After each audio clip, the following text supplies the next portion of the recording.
We'll wait for 3 more minutes before we start. Our guest, Thomas Schied, is already here. And I'm excited for what we have today to talk about. But normally, I would like to introduce myself and then say where I'm joining from. And we want to hear from you or write in the chat where you are joining us from. And this will help us to know where you're from, where you're joining us from today. So my name is Kingsley. I live in Leipzig in Germany. I'm joining from Leipzig also. And it's nice to be here today. Who's next? Mariana. Sorry, what's going on with my microphone? Well, thank you everyone also from my side. I'm Marianna. I'm the country representative from Yes Europe Italy, and I hope you will enjoy this webinar. Silvia? Nice. Hi, everyone. My name is Sylvia. I'm joining from Stockholm, where surprisingly the weather is super nice and there is summer is here. I really can't wait for this webinar and to learn more on that topic. Super exciting. I'm Kian. I'm a video editor at Easy Sustainability. I'm living in Munich and it's raining here, so no summer here. But yeah, looking forward to this a lot.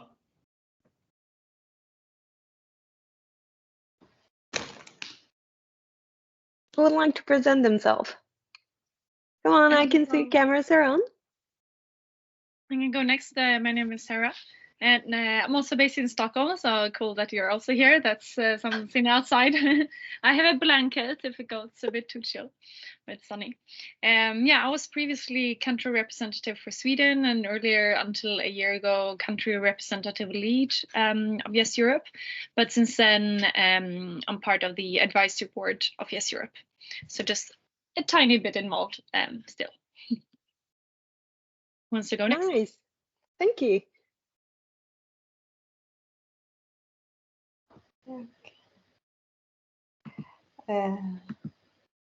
Okay, thank you everyone. I think that we can start.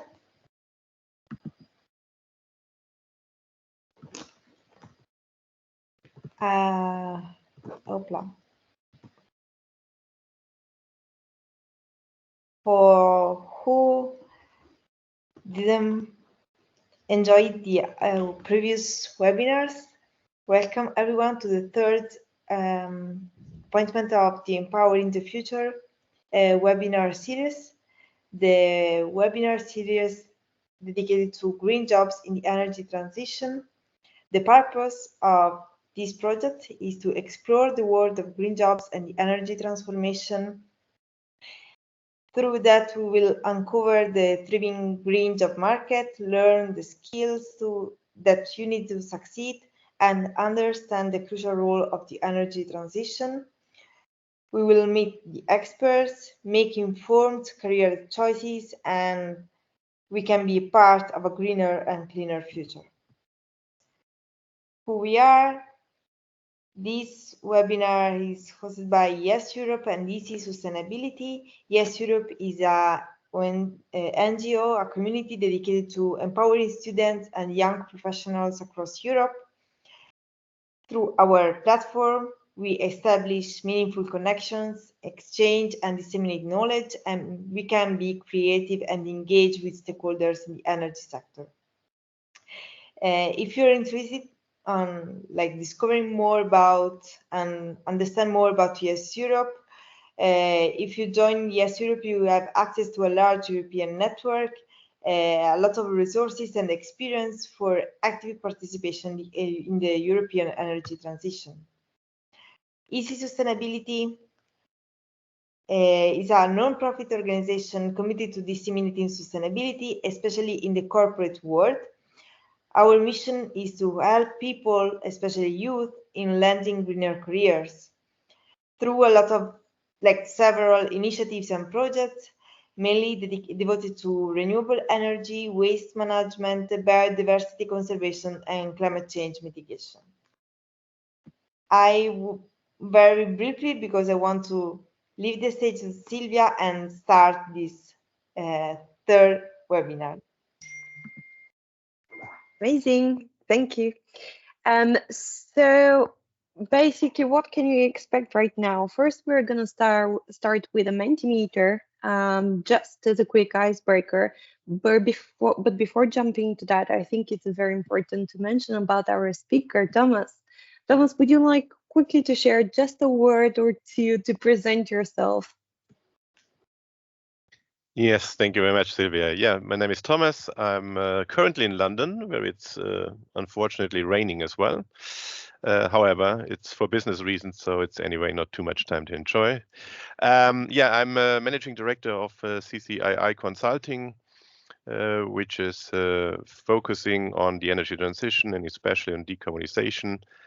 And I'm working as well as a director for business development and energy markets for the Ariam Group, which is an investment and asset management company, as well as a project developer for PV and wind farms. Yeah, that's maybe very quickly. Great, thank you for sharing. I can't wait for the presentation and everything that you're going to share with us.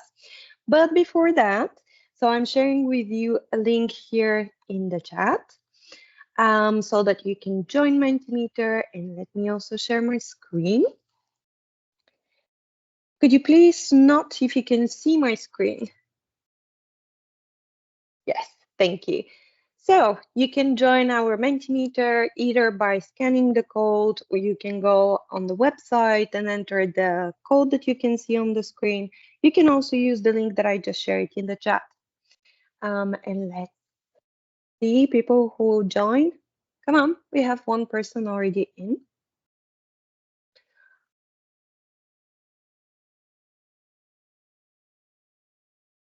I love the little thumbs up.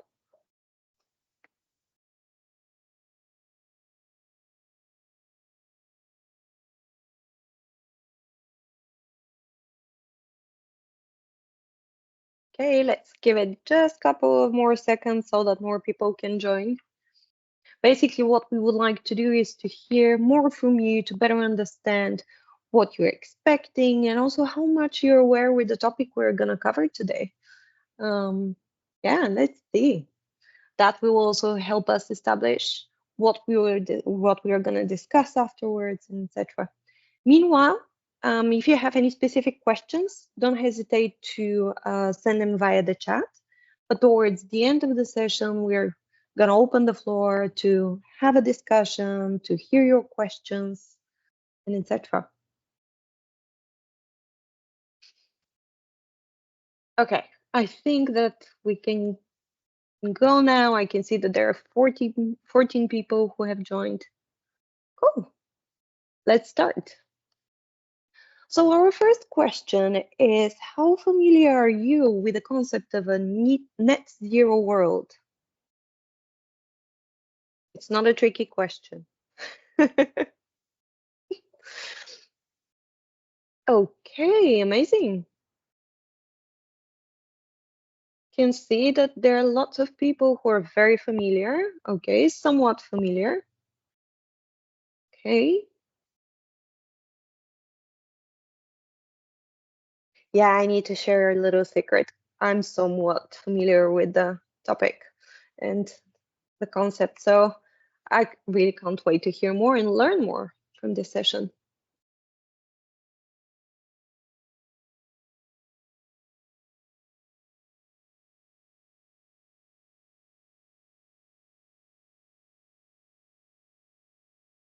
Amazing. It's going to be an interesting conversation. Lots of people who are familiar, but we can also see that there is definitely room for learning. And that's the purpose, right? We learn every day. Okay, let's see our next question. By the way, thank you for sharing. What do you think is the biggest challenge in achieving a net zero world? Come on, there are lots of people who sound like very familiar with the topic and concept. So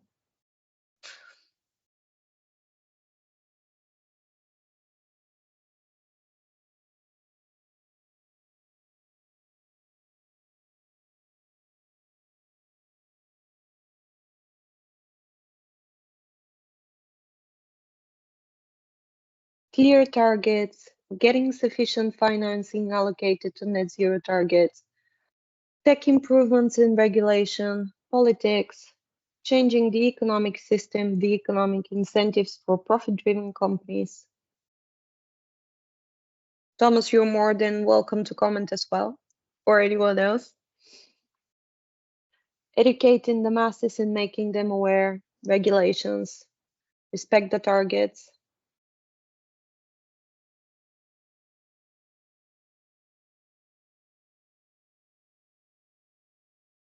Decarbonization of the heavy industries, investments in resistance, lack of awareness.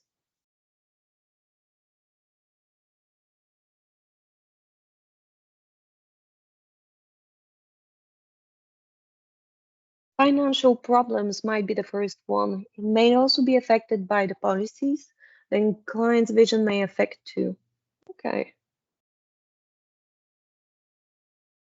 Great. Again, thank you for sharing.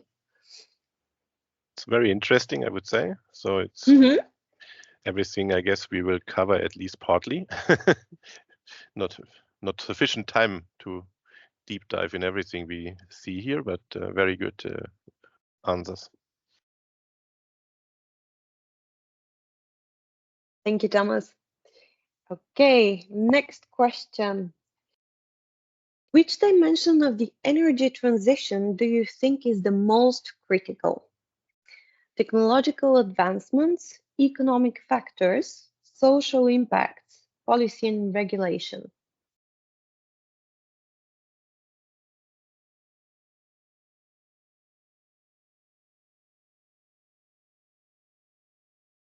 Okay, economic factors is definitely the one. Policy and regulation.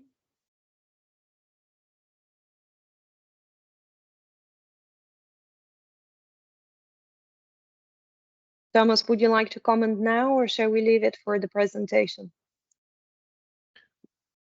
I think it's absolutely right. I mean, I'm a little bit wondering why no one is quoting for the social impacts, but nevertheless, the economic factors are critical. That's for sure. Policy and regulation could be higher from my perspective as well in that sense, but interesting view. Well, then maybe an open question for towards the end of the presentation. Why no social impact? Why wasn't that selected? Okay, thank you very everyone for sharing. Let's jump to the next question. What comes to your mind, when you hear carbon tunnel vision?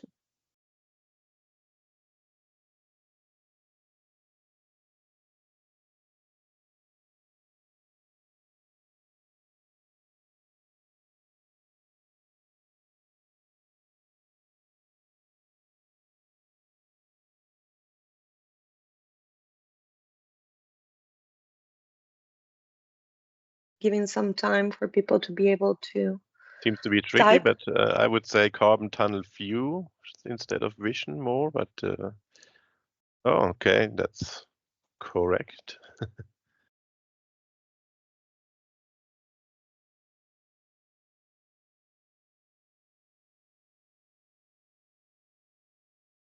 Very good. It's touching the right points. Good.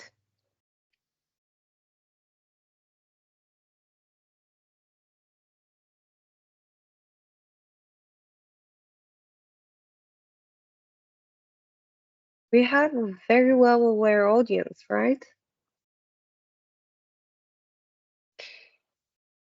Okay, let's jump to the next one. Oh, let's give it a second. Sorry. Yeah, we can see more answers. Carbon mitigation, energy consumption, climate change, biodiversity, low carbon emission, circular economy, oil and gas extraction.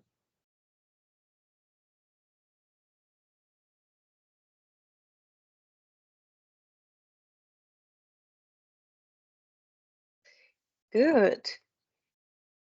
Okay, again, thank you for sharing. Which sector do you believe should be prioritized for decarbonization efforts? Transportation, industry sector, residential, agriculture, energy production.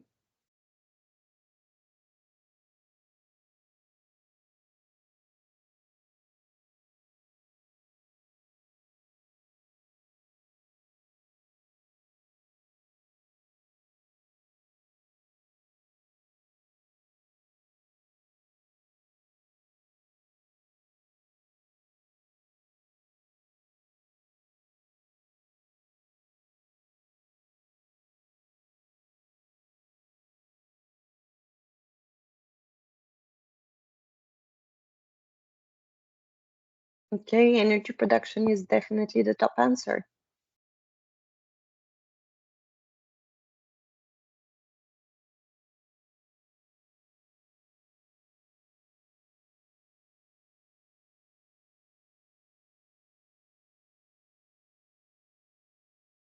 It looks like the most obvious, maybe, and actually it is as well the sector which has been started at the earliest and where we have seen already quite some progress, whereas in the other mentioned sectors we are lacking behind much more than in the energy sector.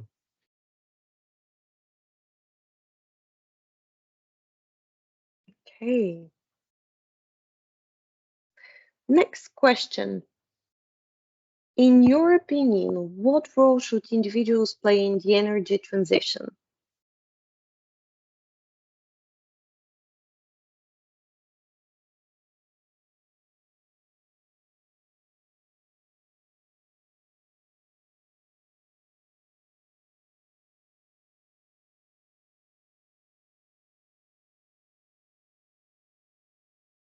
Accountability, responsible practices,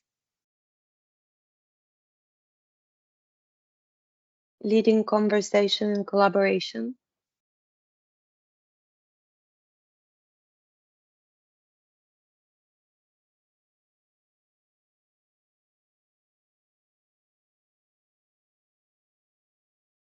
everyone has a part to play.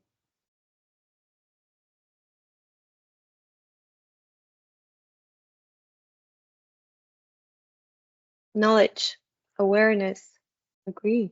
Wow. Using renewable energy, counting personal carbon footprint and decreasing it, awareness and collaboration. Do as much as you can on a personal level and try to go beyond that. Go beyond that through your professional instruments. Think in a greener manner. Awareness again. Change their type of electricity to renewable at home. Push for V at their workplace. Yeah. Thomas, would you like to comment now or later? Well, I mean, it's a good answer. I miss somehow the answer that you can be part of the energy transition if you go for a job in the business, what we are talking about as well. And yeah, otherwise, quite interesting answers. Yeah. Okay, let's jump to the next one. Ah, surprise, that was the end of it. Okay, thank you everyone for participating. It was very nice to hear more about your opinion and how do you perceive the topic we're gonna talk about right now. And now I'm gonna leave the floor to Thomas, who is gonna deep dive into this session. Let me stop sharing my screen, and Thomas, you can share your screen now. Okay. Again, quick reminder, don't hesitate to post your questions in the chat.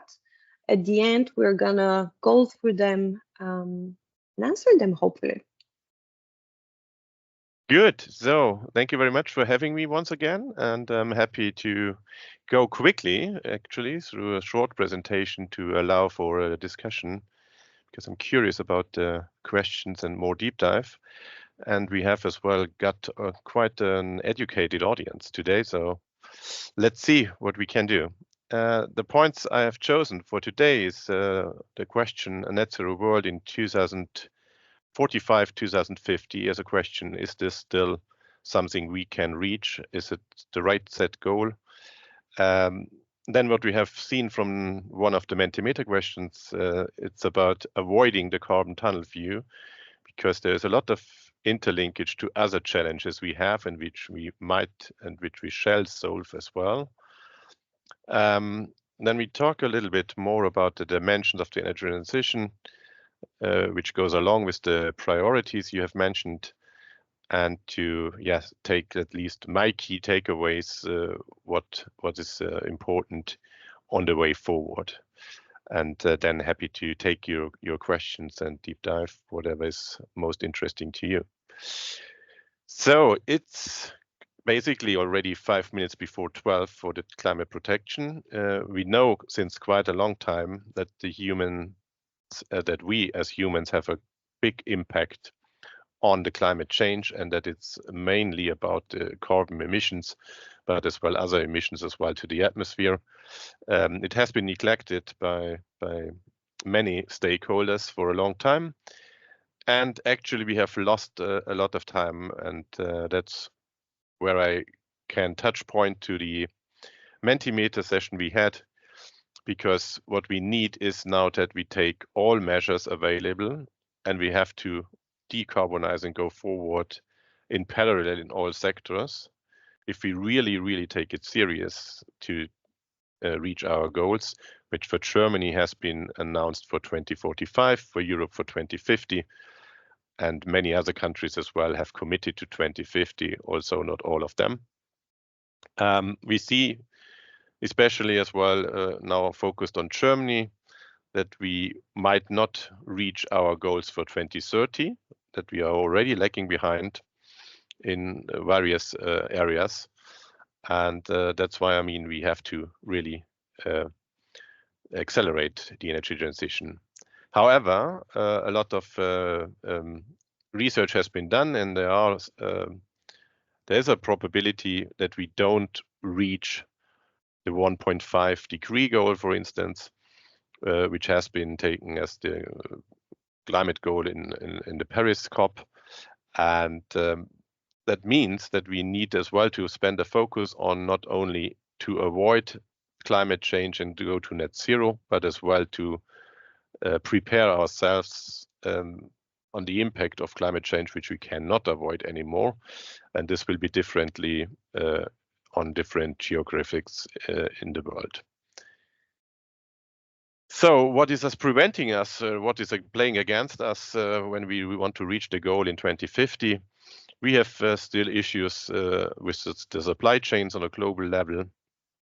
We have or might have still energy crisis where we are in some areas already without enough energy, where we have energy crisis due to what's mentioned with later on the war in Ukraine and the war in Gaza. This as well putting strong effects on the energy markets and energy crisis. We have a social unrest risk in many areas in the world, and we have to deal with migration. Is in Europe as well, a lot of migration issues are on the table, and you need to focus where to put your energy and where to go further the most fast or the fastest way. We have tensions between the countries, especially nowadays, maybe between the US and China.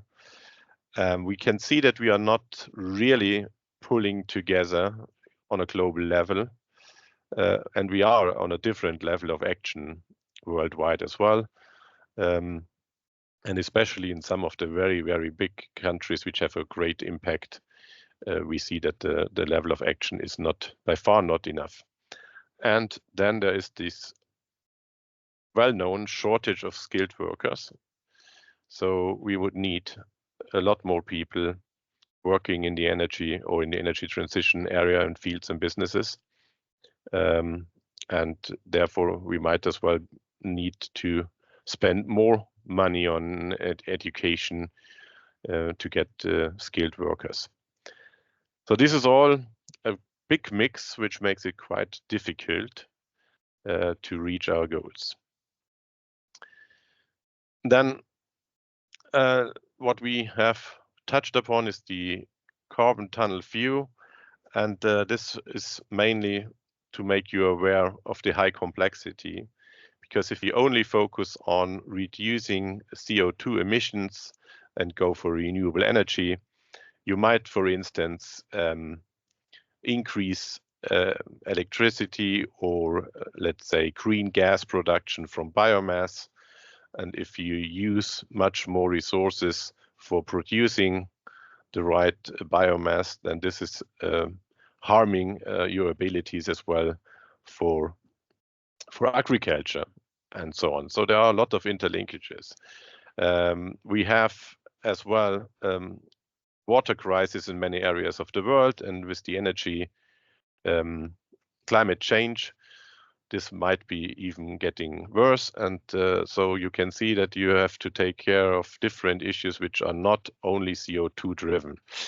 We have resource scarcity. We need a lot of resources. For instance, if we look at battery storages, where we currently rely on lithium-ion storages mainly, but none of these raw materials is unlimited.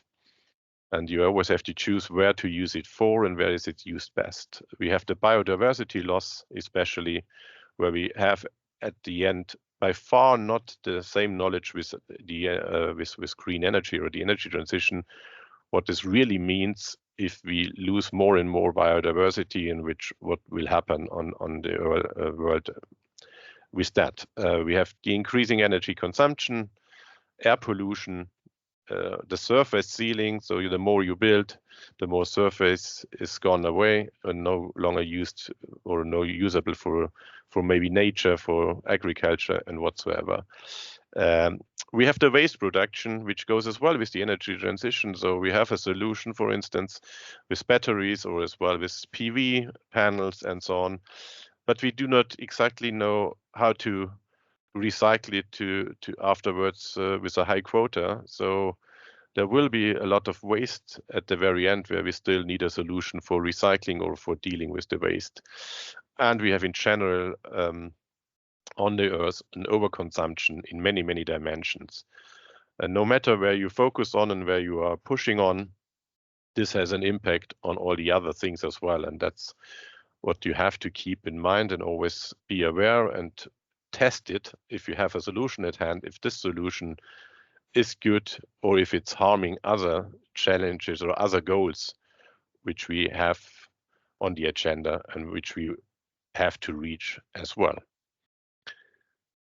So then let's go back to the energy transition, and this is due to that it's my focus. I mean, we have seen that there are other sectors and segments where we have to look at, but I want to give a short introduction to the industry view.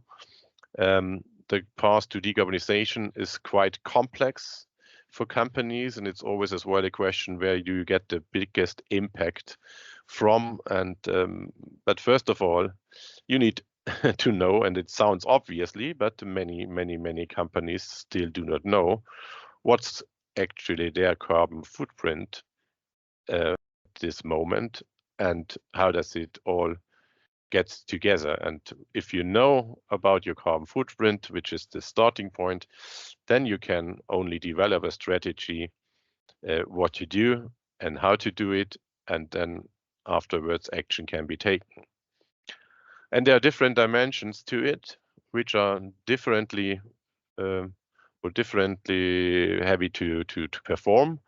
You have so-called scope 1 to scope 3 emissions. I'm not sure if everyone is aware of that in the industry sector. And scope 1 and scope 2 would be the ones which you are in your own sphere, which are easier to follow up. So scope 1 means direct emissions on your on your factory plants, for instance. Yeah, if it's processes you need for producing your goods or producing cars or whatsoever, for these processes you need energy, you need heating, you need different raw materials, and this is where emissions can follow up on, and you can handle it because this is in your, let's say, in your own garden. And the scope 2 is everything which is connected to electricity. So indirectly, you use electricity, but you can as well steer which kind of electricity you use, because you can go to your utility and go for green electricity. You can enter into PPAs and source directly green energy from installations like wind farms and so on. So this is what you can impact the easier way, even if it's not easy at all to do so. And it is as well an economic factor, what we have learned before as well, because you need to spend quite some money to change your processes. And then comes the most trickiest part, it's the scope 3, where you focus on emissions which are indirectly connected to you, and it's going as far as the production of raw materials you are buying somewhere on the world. Then the logistics, how do you get all these input factors to your factory? And afterwards, if you sell your products, what the customers do and the recycling processes and everything. So it's about the whole circle, the whole value chain, and you need to steer and to try to have an impact as well, that these emissions are gone away in the future. And that's a quite big challenge in the industry sector. So now quickly going on, due to time, on the dimensions of the energy transition and the single factors. The one is the technology, where we have a lot of technologies already at hand, but still it's the question in certain dimensions, what is the technology readiness factor? And if, for instance, if we look at removal of carbon emissions or carbon dioxide, which is already in the atmosphere, there are some companies doing it, and but the technology is still by far not so far developed that it can be scaled up and used everywhere. But in generally, I would say the technology issue is not the one which is worrying me the most.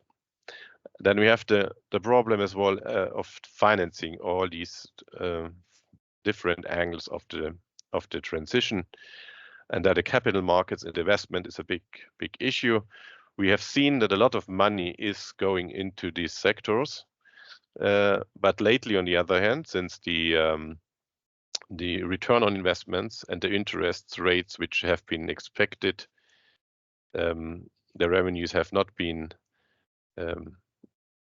becoming true. So we see as well again that investors, to some extent as well, are moving away again from these markets, and capital is still allocated to a very high extent as well, still on fossil fuels, which shouldn't be the case if we take it seriously. We have the funding issue, where we get subsidies from different stakeholders, mainly from governments and the states. But as well, the funding is very complicated. And if I look at the industry sector, there are a lot of funding possibilities available. But this is for many of the companies, they even don't know it, or it's much too complicated and too much bureaucracy to get the funding, which prevents quite some projects as well. Then it's the project development.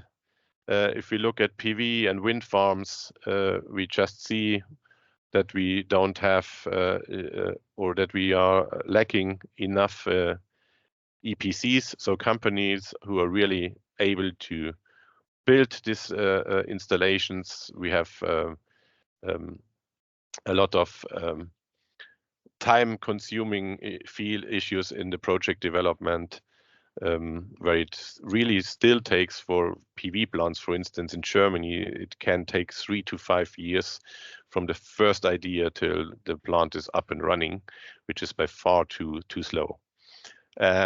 We need new business models. I mean, if you change as a company your production processes, if you use different kind of raw materials, if you want to make your goods part of a circular economy, then this means as well that your costs are changing, the way you produce are changing, and this means that you have to change as well your business models and your business calculation, and find the right and best measures. We have the political dimension, which is rather a big impact to all, as we see, and we see that they are not always, let's say, focusing to the right thing. It's more opportunistic at the moment, that whenever there's a problem, you try to find a quick win solution, and very often it's not thinking in the big picture what you would expect, and which is actually the task of politics, to set the right frame, and not to micromanage the energy transition. We have as a big part, which is connected to politics as well to some extent, is the regulatory and the legal framework. So the regulations need as well to consider more the needs of the energy transition. We have, for instance, since a long time, we had the issue for the battery storage in Germany, where the regulatory framework has seen the battery storage being charged twice, once for putting electricity from the grid into the battery, and then if you take the electricity out from the battery, you have been charged the grid fees a second time, which makes it quite uneconomically to run a storage. This has been changed in Germany, but only for the time being until 2029. And this is just one example on a quick win, but we need to be aware of these regulatory obstacles, and we need to see how to fix it and to make it more efficient for reaching our goal. And the legal framework is as well the question, what is about the individual rights and the society rights, and how does this interlinked? And the regulations are differently in different countries. However, we see that there are problems arising as well from the legal framework. And last but not least, that's all about us. It's the consumer behavior dimension, which means what can we do to push into the right direction. In the transportation sector, it would potentially be quite obviously if you go away from your combustion engine to an electric car. But then the people need to really have as well the incentive to do so. It must be that it's affordable for people, but still everyone can think about it and should take the right action and put as well pressure from that side into the market of the energy transition. So I hope it's not too fast and you can follow me. So what would be then for me the key takeaways in that context? So what we need to do is to increase the decarbonization rate. We are doing more or less okay-ish when it comes to electricity production. Also, it must accelerate, but we are on our way. We are not so far in the decarbonization when it comes to heavy industries and other industries as well. So we need to increase this rate. We need to adapt as well to climate change. As I said before, we might not reach the 1.5 degree goal, and this has an impact on the climate and has an impact on again on the water crisis and impact on heat, how much heat we have, and if it's in certain areas of the world you might have really difficulties to live in the future. So you need as well to find measures how to adapt to climate change and what measures you can take.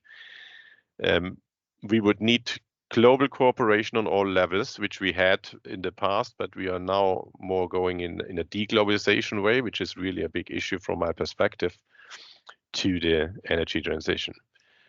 And we have to keep the R&D efforts high and stay technology open. Especially in Europe, we spend not enough money for R&D purposes. And if we really take it seriously, we have to increase it. Then there's always the discussion on which technology for what use cases and so on. First of all, if any use case can directly use green power, this is preferably because it is the most efficient way. If you make out of green electricity, if you produce then hydrogen first and then later on use the hydrogen to re-electrify, you lose a lot of energy. So you have to be aware not to where to use it. And for me, the best way is in the chemical industry, because sometimes you need really the raw material as such, or you need high temperatures, which you don't get from the green power itself. Then it makes sense, but overall direct use is the preferable way. We might really need to actively remove CO2 from the atmosphere, where we need to as well push further into developments and in research as well. And that's as well due to the problem that we might not reach our goals without doing so. And I'm pretty much sure that this is a focus which we have not spent too much thoughts about, because even if maybe Germany or in Europe and maybe even in the US, which I would have some doubts, we are moving ahead far enough. A lot of countries as well globally even don't have the goal in 2050, so there might be the necessity to remove it. We need to have, as I mentioned before, the opposite from my explanation, more efficient funding and financing. So as well, the banks have to look into new models, how they can finance the energy transition. And we need to update our legal and regulatory frameworks. And most of all, we have to be faster in the approval processes. So the bureaucracy is so high and so complex that it takes too much time and prevents us from being faster, even if technology and everything else would be already there. And then the real game changer, which we have not reached in not many use cases so far, is that the green business model and the production of products in a green way should be as well the most profitable business model. It should deliver the highest value.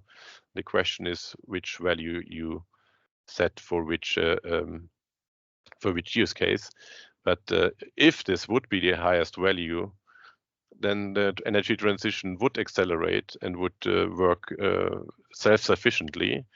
But since this is so far not really the case, we need a lot of politics support, we need of subsidies and so on and so forth. And the real game changer would, if it's obvious to say, yeah, this is the cheapest way of producing product ABC, and this is done in a green way and manner, this really would make a big change and accelerate the energy transition. Yeah, that's it in a very quick run. I hope some interesting thoughts and points in addition to what this educated audience already knows, and I'm happy to now look on questions or get some deep dive wherever you think it's best. Thank you so much, Thomas. It was very interesting and very educational, I would say. Now it's the time for questions. Do you guys have any specific questions or any comments or reflections that you would like to share with us?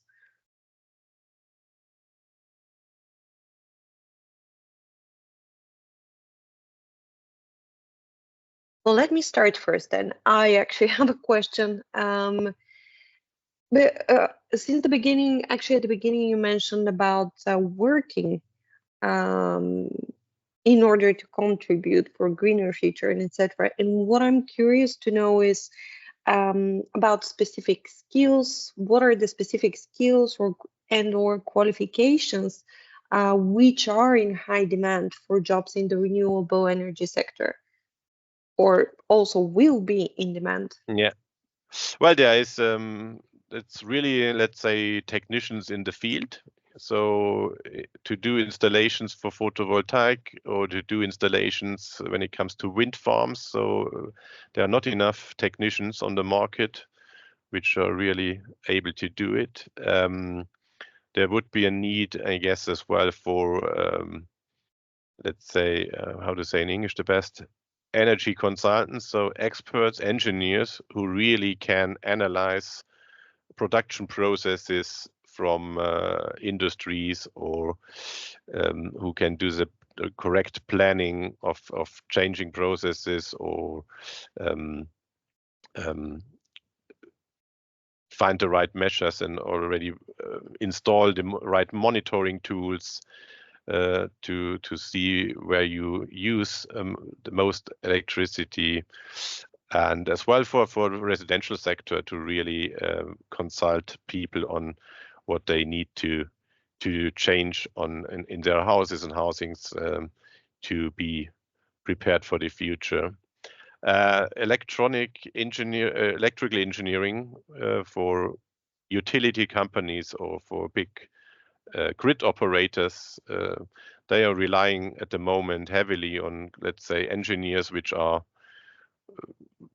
will be going into retirement in the next 5 to 10 years, and then we have a big lack here. Then there's the biomass sector and geothermic sector, or as well the energy storage sector, where we have where we could need really more people as well working in this area, and as well the overall project development, means project management, people who are really willing to deep dive into regulations as well, and talk to, let's say, to the farmers, how they can maybe use their land for farming and additionally for producing green energy, let's say agri PV as an example. So these are sectors, I would say, where people could find good job opportunities. Amazing. Thank you for sharing. I'm happy to hear about project management personally, because I have a chance also to join. Haha, good to know that. Meanwhile, I can see that there are questions in the chat. Guys, also don't hesitate just to unmute yourself and ask directly. But let's see. Companies do not disclose their emissions, if I may say it. On which basis do companies set their target of emission reductions internationally? Okay.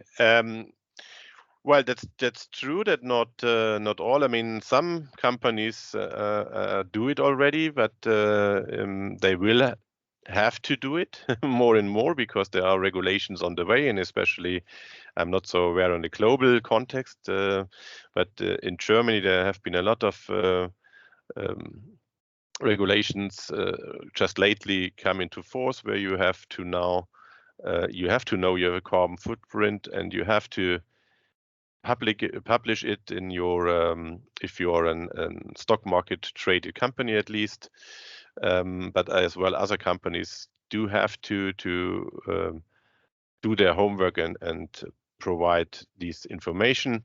And another pressure will come from the banking sector as well, because as well the banking sector has to prove where they lend money to which sectors, and how green these sectors are, and if they are taking the right measures for the goals. So this is on its way, too late, I would say, and slowly, but it is on the way. And then there are other, let's say, international, which is not something you are forced to. So it's more on a on the basis that companies want to be part of the energy transition and want to be on the front.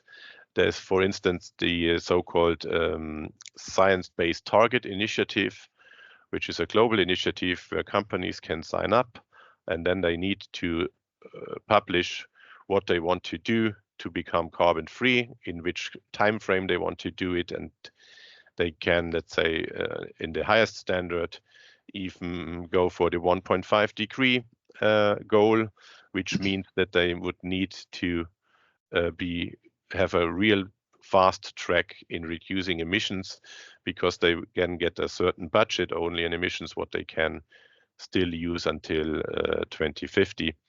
And this is, let's say, one example which is already on a global basis. Amazing. Thank you for sharing. I can see another question. Sustainable business models. Can you please elaborate what do you mean with that term? Sustainable is a very wide term, and do you, Thomas, have any concrete examples or suggestions on how those sustainable business models are? That's a tricky one, because this is completely different on different kind of sectors. Yeah, that's true. Sustainability is a wide word, but if you focus on the net zero goal, for instance, then you need to first you need to know how you can overall reach the goal, and then you need to find the right, let's say, financing approach for it. And you can, for instance, as well, if there is no clear solution at hand, or if this is not economically doable for the time being, you have in Germany, for instance, nowadays just started this year the so-called contracts for difference.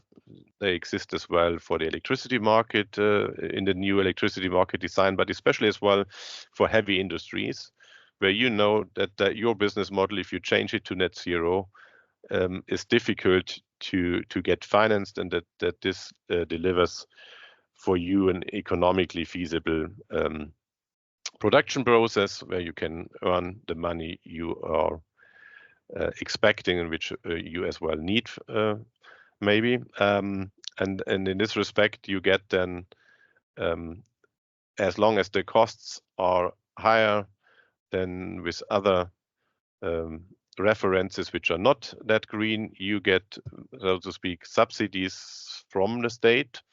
And once you reach with your business model a level where it's self-sustainable, so to speak, where you make even extra profits, which will come if you go for green energy after some years, then you need to pay back money to the state as well. And there are, let's say, always possibilities to make something already happen now. Also, it's economically difficult, but if you find a right idea and the right way, you can make it in the long run sustainable, and a process which is plannable for you as a company. And that would be for me one example, maybe.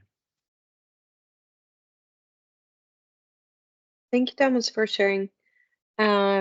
And another question I can see, isn't carbon credits a way of offset big barrier to net zero?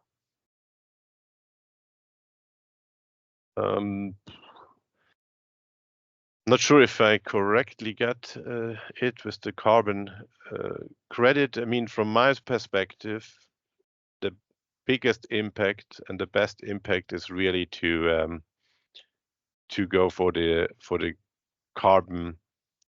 traded carbon market, where carbon emissions have a price, and where the allowances which we have in the EU ETS system, if we reduce from year to year the allowances of emissions, I mean, this is a kind of credit or a budget, but it's not allocated to one single sector or to one single company, but it's to the overall market. And then depending on how much allowances are available, the price will over time increase, and this puts more and more pressure as well to change. And I guess with these measurement, if you do it the right way, you can really reach a lot.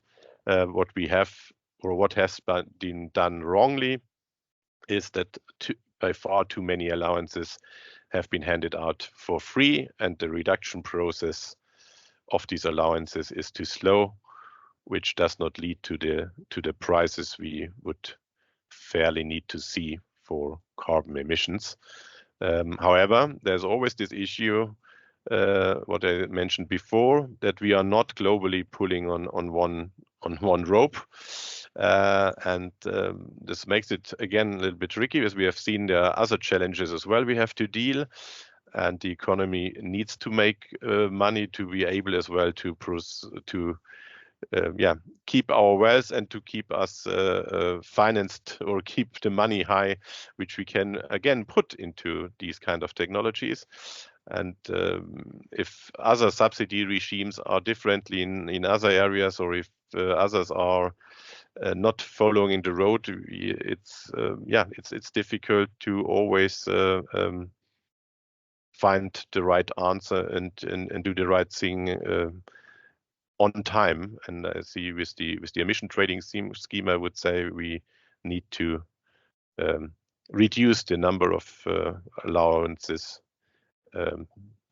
faster to get forward.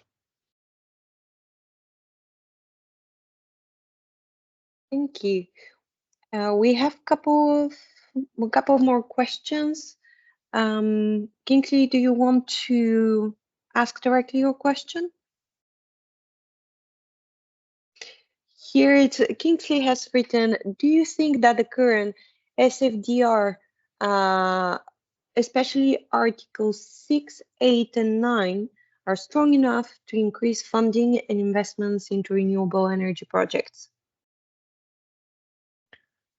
Wow, that's actually, I'm not into so much into myself into the financing issues, and I'm not so deep into the regulations, so I do not know by heart these regulations and paragraphs, so it's difficult for me to answer. Sorry. Kingsley, as you're asking the question, would you like to develop a little bit and share a little bit more information, actually? I was just wondering, because the regulations that we have, especially for the SFDR, the positions for like asset management companies, to position them to say, okay, this project is compliant to the ESG requirement or reporting or disclosure that you need for the funding from the banking, is good. But then there are issues where, if you read Article 6 per se, it doesn't really have a strong point about enablers and how to get to net zero. It's a little bit lax. I mean, this is my view on it because I read it last week, and I was asking if you have had experience with that to look about. It's just mostly the last things that you talked when you were closing the presentation about getting loans from the bank, and also especially in Germany, where it's already set in that to get investment from banking, you have to disclose your ESG performances, and most of the organization has to deal with EU taxonomy or sustainable financing disclosure. So I was just asking that to know what you feel about that. Well, I mean, I personally would say that this is not maybe the biggest issue on the financing side. It's obviously really the market economics. We have seen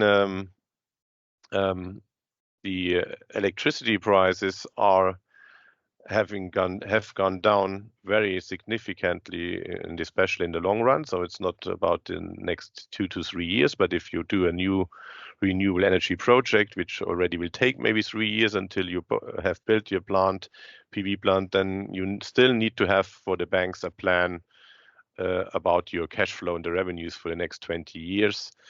And this is mostly influenced by the electricity prices you can get and you can reach. And since we have not sufficient storage facilities ahead. You have, and most of the developments are going into the direction of PV power plants, so to speak.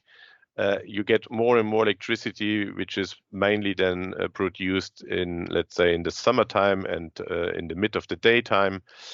And we have then oversupply in these areas. And as long as there's not sufficient storage and other solutions at hand, there's no value anymore for electricity at these times. We have seen already many times where electricity have a negative price in the midterms, and your business case comes heavily under pressure. And if overall electricity prices are rather low, then it's difficult to get it really financed from the banks. And what helps in Germany, but we don't have this in other countries so much, is the EEG tariff, what we still have, but it's as well unsecure how this will develop over time, where you get, so to speak, a minimum price for your electricity guaranteed. But this only works for installations which are not too big. If the installation is too big, you don't get this base floor tariff anymore. So I think this is even more putting pressure on the project developments side than the ESG regulations and other issues you mentioned. But it's only my personal view. Don't take it for granted. Thank you for sharing your opinion. We're a little bit, time is running fast, but we have a couple of more minutes for asking questions. Just before that, I just wanted to say, on the screen, you can see a QR code in order to leave us feedback. Those events, those webinars are made for you. And by providing us your feedback, we will know how we can serve you better. So please share your opinion and what we can improve, what you liked, and etc. And now the question, one of the, yes, Tom. Just because we might not have too much time left, I'm happy as well to connect on LinkedIn. So everyone who wants to be connected, happy to take your invitation, and as well happy to get questions afterwards on LinkedIn if you still feel like a question. That's amazing. Okay, last question then. How do you think businesses can change their mindset from profit-driven to purpose-driven in the current economical crisis? Good luck. Good last question. I would say purpose, only purpose standalone or purpose driven, this is not going to happen. I mean, this is not how it really works. I mean, businesses must be allowed to make profit, to spend this. It's more the question what is done with the profit. Yeah, if you spend it the right way, if you put it into R&D for getting the new businesses going on, which are green businesses, or that you spend R&D on recycling issues and so on. So the question is how you spend the money, but you in order to be able to do so, you must be allowed to make a decent profit. And I guess the one goes not with the other, without the other. To get it more in purpose driven in times of crisis is very, very difficult, I would say. But to go just back maybe to what we discussed before, if you push on the other side, on the politics side, with the emissions trading scheme and the allowances of the emissions, you at least can support that companies have to look into the field of the purpose-driven area. And yeah, but without profits, it won't be sustainable.